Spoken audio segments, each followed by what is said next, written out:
Welcome to Your Family Dog, a podcast dedicated to helping families love living with dogs. Here are your hosts, Julie Fudge Smith and Colleen Pelar.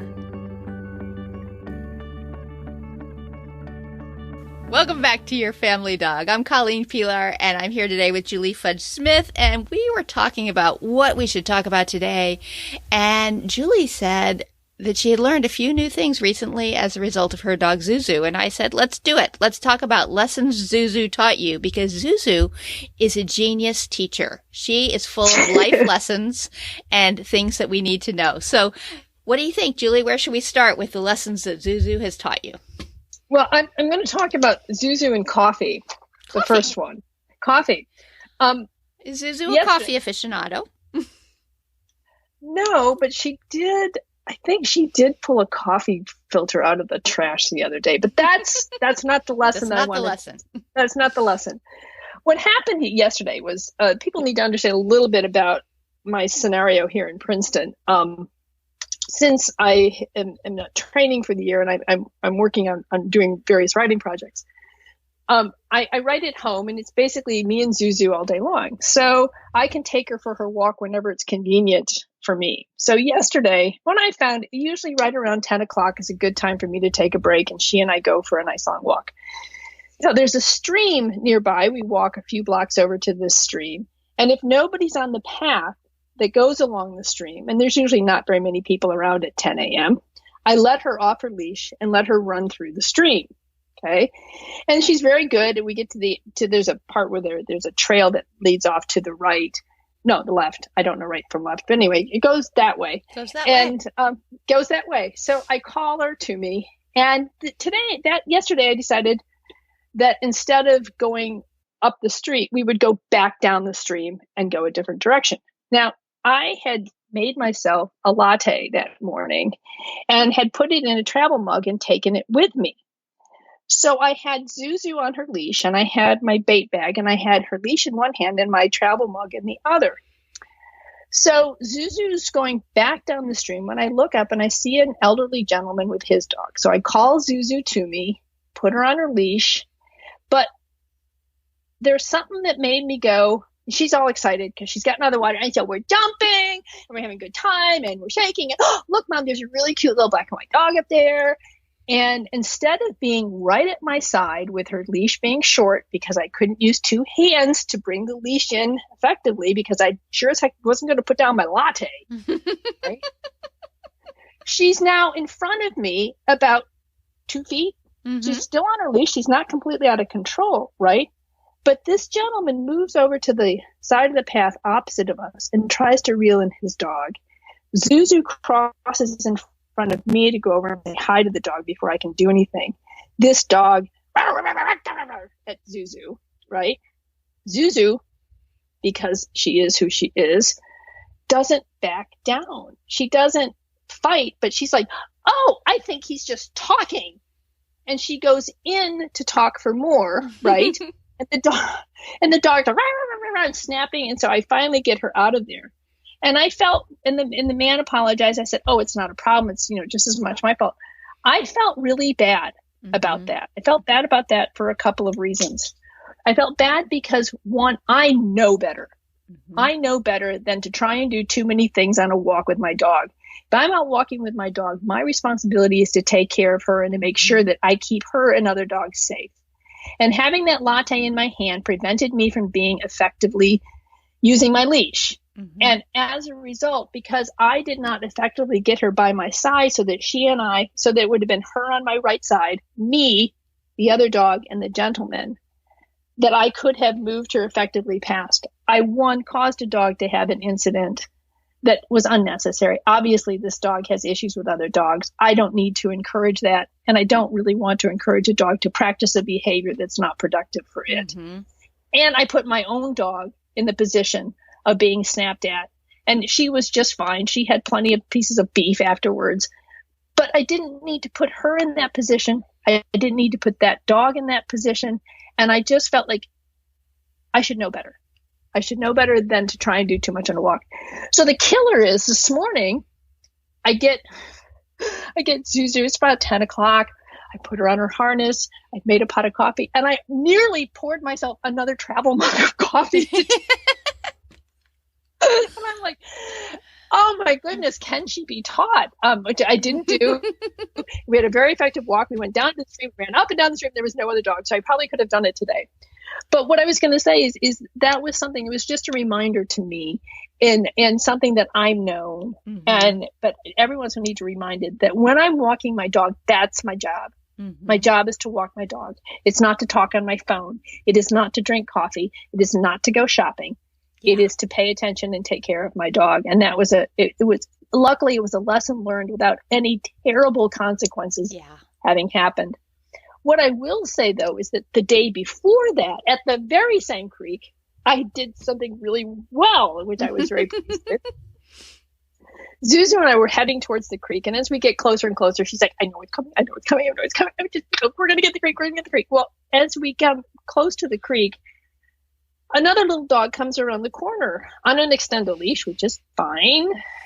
And they meet, and I said, is your dog friendly? And she said, is boy or girl? I said, it's a girl. And she said, oh, then it's fine. So apparently Perry doesn't like boys. Perry just likes girls. And Perry and Zuzu met, had a very nice interaction, and they were headed down the same path. And I asked her, I said, normally, because Zuzu's looking at me like, hello, you're supposed to get off the leash, right? You're supposed to get off the leash. And so I asked her, I said, would you mind if I took Zuzu off her leash and let her run in the creek? Would that be okay with you and Perry? And she said, that's fine. And I did. And it was fine. She and Perry went on down the road. She just was enchanted by Zuzu playing in the water. But it was one of those things where I realized I didn't need her permission to let my dog off lead. That was my choice. But asking her permission gave me information about whether or not it was a good idea to let Zuzu off her lead. So I think sometimes that if asking permission to do something that you may have a right to do or is also something that you can use as a way of gathering information to decide whether or not you may have the right to do it, but is it a good idea to do it? Right. So I felt like I had actually done really well the day before, and then I messed it up with the coffee thing. So one of the things, even asking for permission could have given her, even if she would have said yes, let's just assume that she was holding coffee or doing something else that tells her that this is a moment that she's going to want to be more attentive to her dog, even if nothing major changes, just to be paying attention, because I do think the whole idea of, I can let my dog do this because this is okay by the rules here is great, but we also need to take into account how others are going to be affected by our actions. And so just asking her, if she had said no, then you're like, well, I'll be waiting 5 minutes because then you'll be gone. That would not have been the biggest impact on your day. So I think that's a really good, see how good Zuzu is. She's teaching you all these wonderful lessons. She is. Well, the other thing, and then the people walk their dogs a lot in Princeton. On a nice day, we tend to run into a lot of people, and most of them are really good about allowing our dogs to meet. But one of the other things that Zuzu has taught me is that, and she's such a friendly individual. She just loves people. Like somebody will be sitting on the bench on Nassau Street, and Zuzu will just go over and sit down and like hi and lean in. Or if somebody stops to pet her, she just leans in and like, oh, you are my new best friend. I didn't know that. I mean, it reminds me of a line from a movie, which is I never knew you're everything I always wanted, which is Zuzu's approach to everybody. I never knew you were the person I've always wanted. And so she leans into everybody, and they love her, and she gets lots of pets and stuff. But it's also a reminder to me to watch people body language. Zuzu has taught me to be very, very aware of how people are, because not everybody, I've come to realize, loves my dog the way I do, and I don't expect them to. That's the other thing, is I don't expect them to.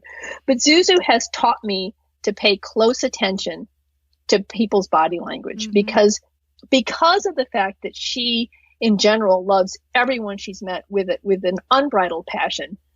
Not everybody is going to love her back in the same way. And so I am very careful Especially we have Princeton is a very multicultural environment, and there are many cultures in which dogs are not nearly as well thought of, shall we say, or as well loved. And so I have to be very careful in paying attention to body language, because there are some people that just they may not, they freeze. There's a lot of freezers. There's a lot of freezers.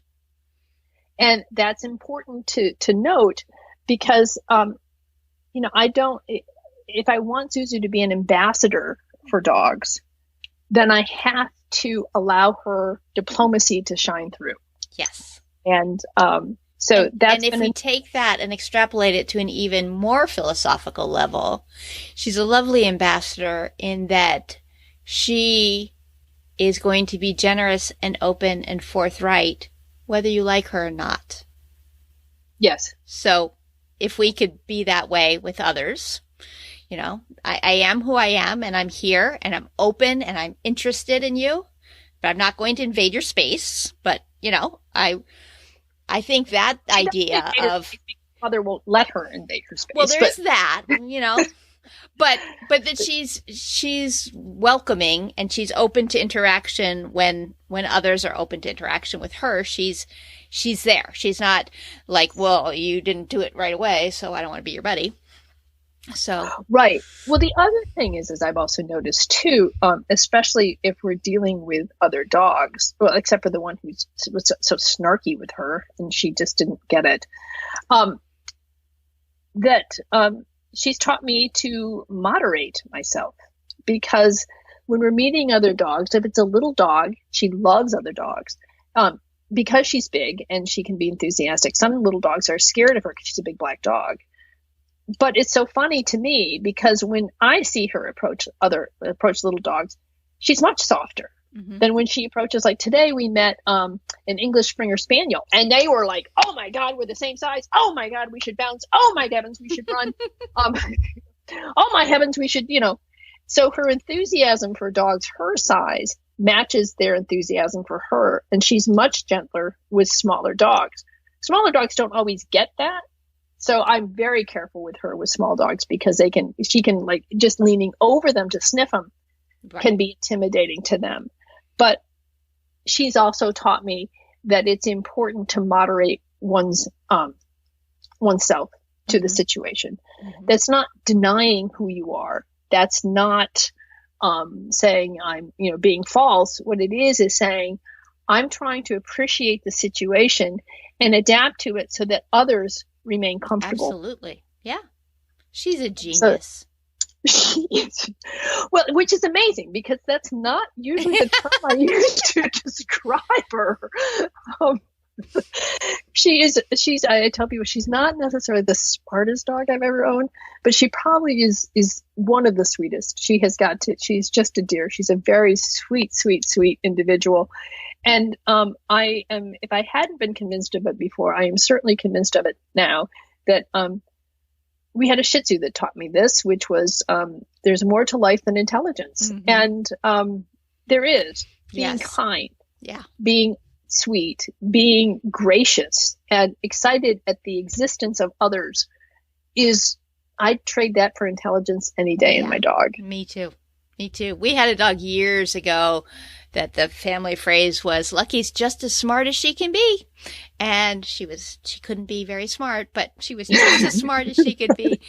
And I have many times over the years joked that I am the president of the Dumb Dogs Club. Like, people will tell me, oh, I want a Border Collie. Oh, I want a Jack Russell Terrier. And I'm like, I am not smart enough to live with a Border Collie or a Jack Russell Terrier. I'm like, I like the happy-go-lucky, kind of laid back, maybe it's going to take a while to figure this out kind of dog. I love that in a dog. So I think intelligence is an awesome trait for many dogs, but it's not the first thing I look for in a dog. I look for the personality traits. Oh, absolutely. Because you have to live with that. You have to live with those traits every single day. Yeah, and I am not smart enough to live with that. I'm not. It's like, I don't own a flock of sheep or goats. Yeah. Or chickens or anything that my Border Collie could herd, unless he wants to do the ants, because we had a small ant invasion. So, but I don't think that Border Collies herd ants. I don't think so, but perhaps they're very smart. They could study up on it. That's right. I'm sure they could. They could read Wilson. Oh, no, he was more on bees. But the other thing I was going to say is that Zuzu has also taught me about medication. Mm-hmm. When Zuzu first came to us, she was 16 months old. I probably have told the story before, but I'm going to just give it real quick. My Bingley had died in June or July of 2016. And we found ourselves dogless, which was a very unusual state. We hadn't been dogless for over 30 years, something along that line. Anyway, I was married for a long time. Had been married for a long time. I still am married. I think that sounded bad. Anyway, so when we took a trip, and when we got back, and my granddaughter was born, and I had called the breeder and said, what are your breeding plans? What are you thinking of? Because I was thinking you need another flat coat. And she mentioned that she had this dog that, well, she wasn't going to breed. And once you meet Zuzu, you understand why she was not going to be bred. But she was thinking she needed a home, and that I was the one person she was thinking of that she would give Zuzu to. So I said, okay, well, let me get through the birth of my granddaughter, and I get Zuzu. Now, when I picked Zuzu up, she's 16 months old. She has lived in a house with 9 other dogs and 2 adults and seen kids on occasion, but she's never lived with children. So I take her home to my house, no other dogs, 4 adults and 4 kids. Zuzu was overwhelmed. Mm-hmm. And she, being a bit of a scatterbrained, nervous sort, it was really hard for her. And she was having a hard time adjusting to the kids. So I started out with some homeopathic stuff or some I guess, more natural things, and then ended up putting her on Prozac because I just really felt like I had to get her anxiety under control before I could do behavior modification with her and the grandkids. And it was amazing. It really started to make a huge difference, to the point where she had developed some idiopathic behaviors, and they lessened. And she really did work well with the kids, to the point where they would invite her out to play with them in the yard. And now whenever I Skype with them, they're like, "Where's Zuzu?" So, I mean, they don't want to talk to me. They want to see Zuzu. So I really learned the value firsthand of medication in allowing this dog to really become the loving dog that I needed her and wanted her to be. Yeah. And so that was very, in some ways, humbling for me, knowing that I couldn't just do it as a trainer. I needed help, and she needed help. Mm-hmm. And the medical intervention gave us the help we needed.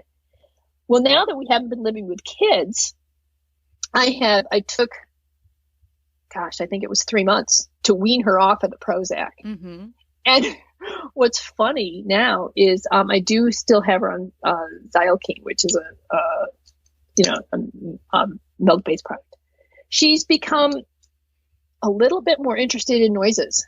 Brad said to me the other day, he goes, "Why is she barking so much more?" And I'm like, I think it's because she's off her Prozac and we're paying attention to these things. So I don't think it's enough that I'm going to put her back on, but it's just a reminder that, we all have idiosyncrasies. Mm-hmm. And my job with her is to reassure her that just because the neighbors have come home, the world has not ended. Mm-hmm. And the brain is wired to notice and think things are bad when the alarm goes off that the neighbors are home. We should probably bark about that.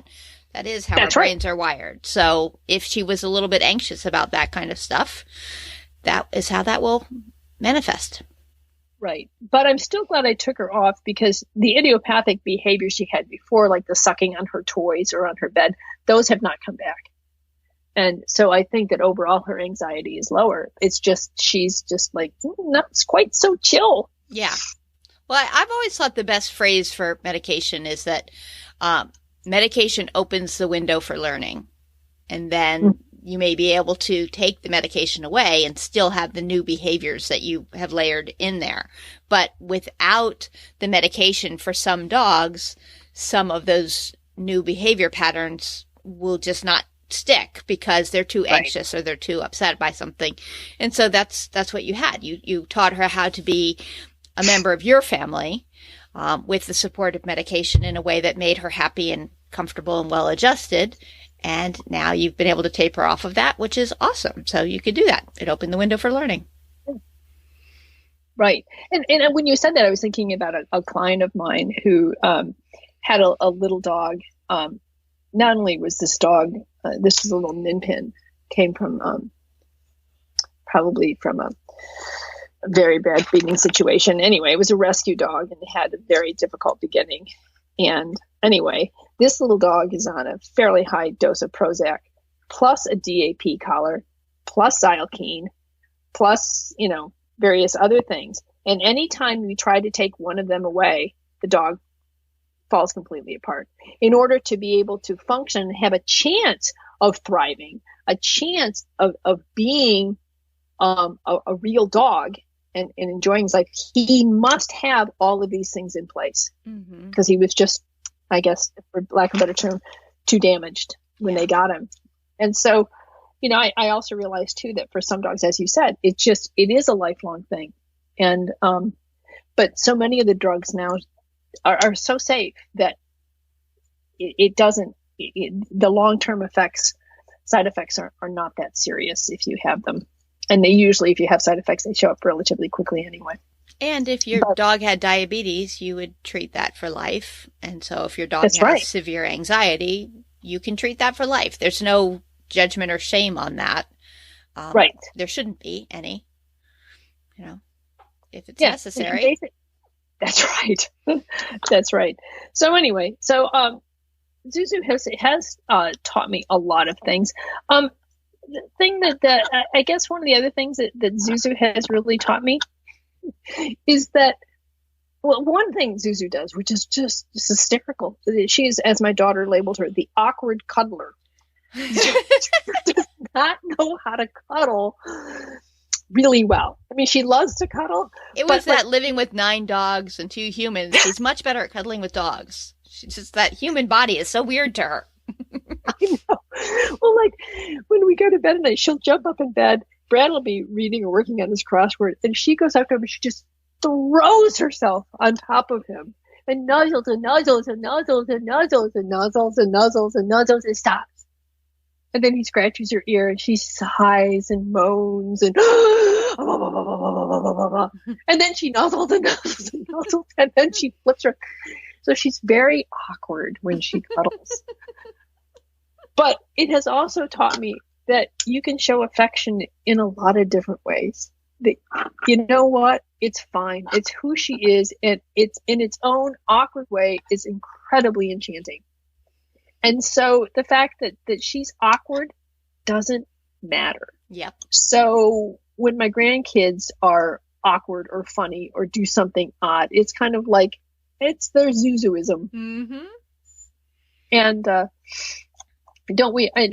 why can't we all be loved for our awkwardness? Yeah. There's incredible power in sort of leaning into that and recognizing that.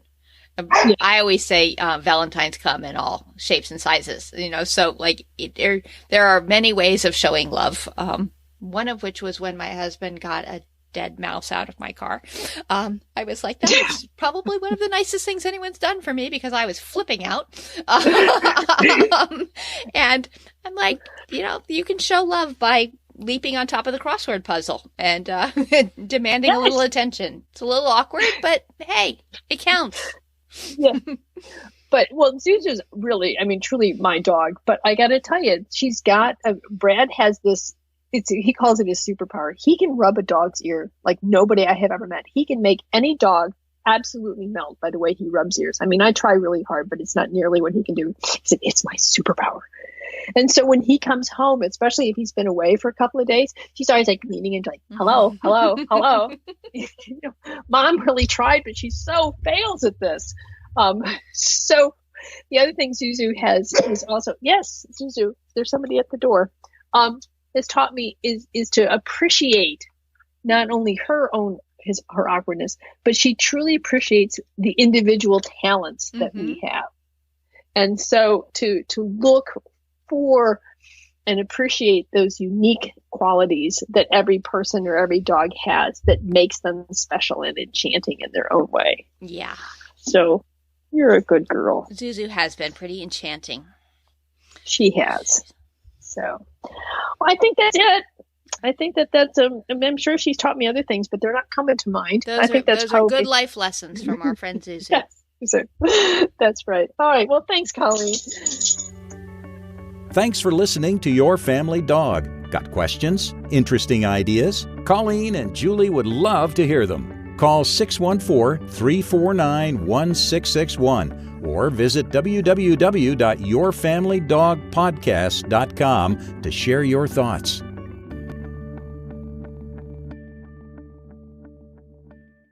Hi, this is Julie again. If you enjoyed this podcast and any of our others, we would really appreciate it if you could give us a 5-star review on Apple Podcasts, Stitcher, Google, wherever it is you get your podcast, because that helps us to get out there and talk to other people who also love living with dogs. Thanks.